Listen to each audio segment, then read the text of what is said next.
Good morning. So it is May 1st, and I just wanted to take you all on a little bit of an updated garden tour. So here's my bonsais, which I have hung in there. I have a Cotoneaster and some Azalea and some evergreen bonsais, and it's pretty much just me uh, experimenting and trying to learn the craft and perfect different techniques. So more on that later. Nasturtium is coming up. I planted some here.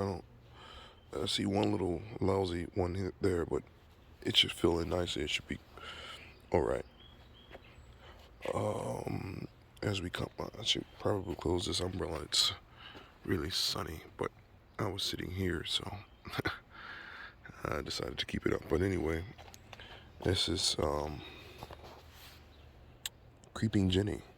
All that chartreusey green is a Creeping Jenny, and Jenny will take over if you let her. But it's good because it provides that contrast amongst the darker green foliage.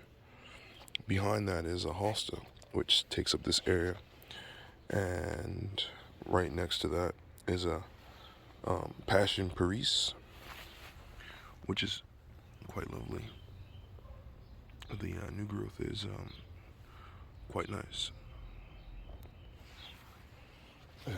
There's some lemon balm, and all of my hostas have pretty much all come up.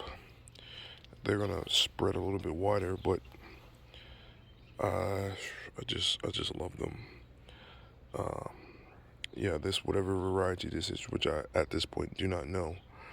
I love the coloring of the leaves, the variegation. I love the iciness of the green. It's like a frosted green.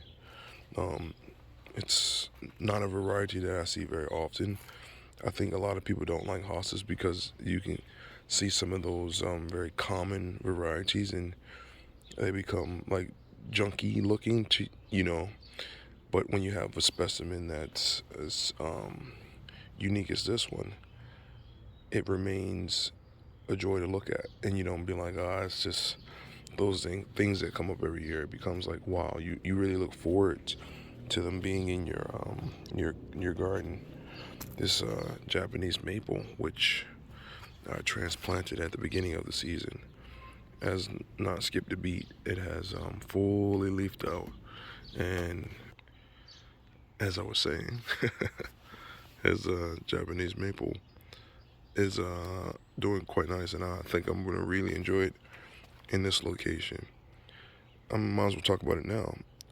This privacy fence here I put up this morning um, is doing one and two things. It's keeping weeds that I don't have to care for out. It provides a visual block for the things that I've planted in and want to appreciate, and keeps the cats out. So hopefully it lasts, and I don't think it's too what is it, ugly. I think it serves a purpose, and it is okay visually. But anyway, this is these two obviously are slightly different, but they're just amazing. And this has gotten so much bigger than last year, which is what you want. And I may divide it next year and add some more clumps. And I like I said, I'll say it again. I love them so much. They serve so many purposes of keeping out weeds and taking up space without having to put in a lot of other plants, and they're reliable. Um, these mounds of dianthus I planted are doing pretty good. This one looks like it had a little bit of crown rot right here, which is what happens to dianthus if they're not able to dry out in the center. Um, but I'm just gonna let them go, and hopefully they do well. This uh, daisy is doing good, but this is not daisy. This is a weed growing amongst the daisies. Uh, I have it kind of like tamed a little bit with some wood. Um, Adds for a little natural environment. Um, those are the last thing to bloom in the season. They have white flowers with yellow centers. I'm sorry, I'm low energy. I was traveling yesterday. I probably should have waited to do this, but it's such a really nice day.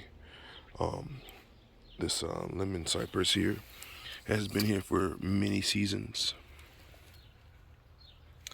and it stays low. It adds some color. It's wonderful.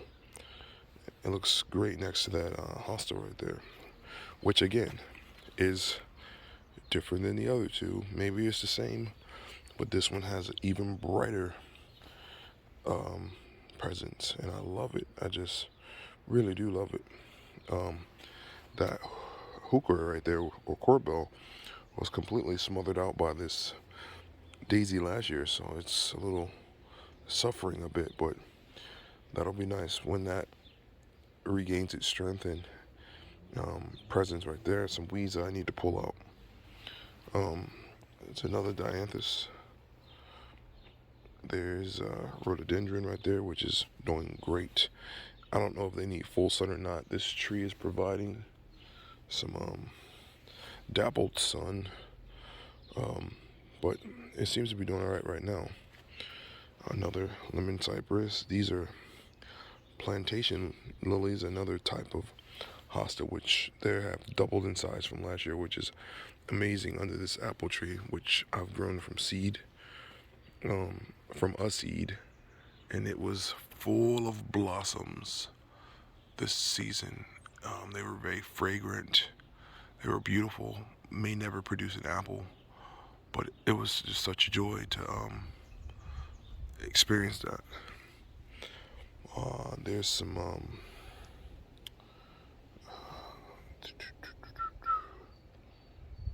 it's a yellow flower. Wait a minute. I feel bad. I forget the names of these plants. But anyway, it has naturalized. It is spreading and doing quite nicely. It has a yellow flower. I'm sure anybody who plants knows what this is. It's on the tip of my tongue. But anywho, azalea bushes are doing great. These are a little bit behind because of the cold, but that's all right. You get to enjoy them a lot longer than normal. There's a sedum here. Sedum autumn joy, I think. Another hosta. There's a burning bush, or two burning bush. I planted this smaller one last year. There's some more hostas amongst the weeds, a heuchera, and there's some mondo grass, which hasn't really done well back here. I may just scrape this whole section out right here, like a little shape here, and I want to put a ground cover here that just eliminates this being an issue for weeds. And yeah, that might be a project coming up. Although I'm gonna miss the mondo grass, but there's absolutely no way to weed amongst them without disturbing them. So if I can, I'll pull them up and plant them heavily in a spot, and then just free up this area to do something different. This is another one of my favorite hostas. It has the icy blue leaves. It's just perfection. Um, and it likes the dappled shaded sun. It really doesn't like sun. It burns quite a bit. So this area was a really good area for it. I would actually like to. No, I don't want to overdo it because I was going to say I could put that all the way here, but then it'll be too much. I like that mound, and I've taken some out of it before and given it away to somebody else. But yeah, I'll do something shorter and like a ground cover along this front here. Another azalea, which is struggling a bit. I think it may not be getting enough sun here, but we shall see. And if it keeps struggling, then I'll just pull it out and move it. A willow. I'm stuck at a branch of willow back there, and as we all know, that's not impressive. Willows will take root and sprout anywhere. So this is where the Japanese maple was originally. So that's that. And over here, this magnificent climbing rose, which has really taken over this area, which is what I wanted to do. It has buds, which I'm really happy about. The story behind the rose is that I found it growing in the alleyway, and I'm curious to see if it's a color called sterling silver.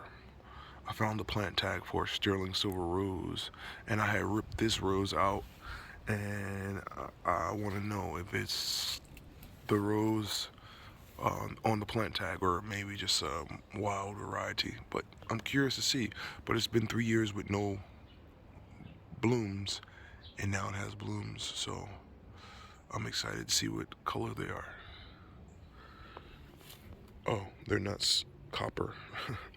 I painted the front of this birdhouse, and I got a little copper paint all over the leaves. My bad. Couple of new things over here. I planted this Rose of Sharon here. I planted some. I guess this is a part 2. I planted this Rose of Sharon here. Some sugar baby watermelons. Wagelia, which the color of it is almost the same color as the ground, so it's kind of hard to see. But it has leafed out and doing quite nicely. I love the color of the leaves. It's not green. It's like a I don't know what you would call that, but it's quite nice. This thornless quince is putting out some more blooms, which is great. I'm waiting for the year when the whole thing is covered in blooms.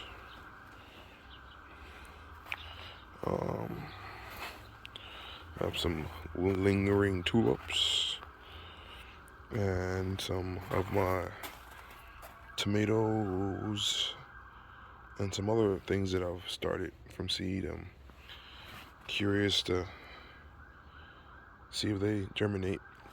I typically start them inside, but I risked it and started them outside, so I'm praying for those.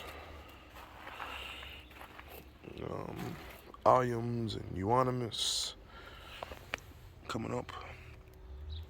That looks great. Haven't planted anything in those yet. My mammoth dill is coming up. I see my potato. These are weeds. Some potatoes are coming up in here, which is great. Sunflower, my mammoth sunflowers are up, so that's quite awesome. And that's it. Just birdhouse. I moved the birdhouse because the cats continue to try to, kill the birds, which, hey, that's the circle of life, I guess. But it has been a little bit better here. Other than that,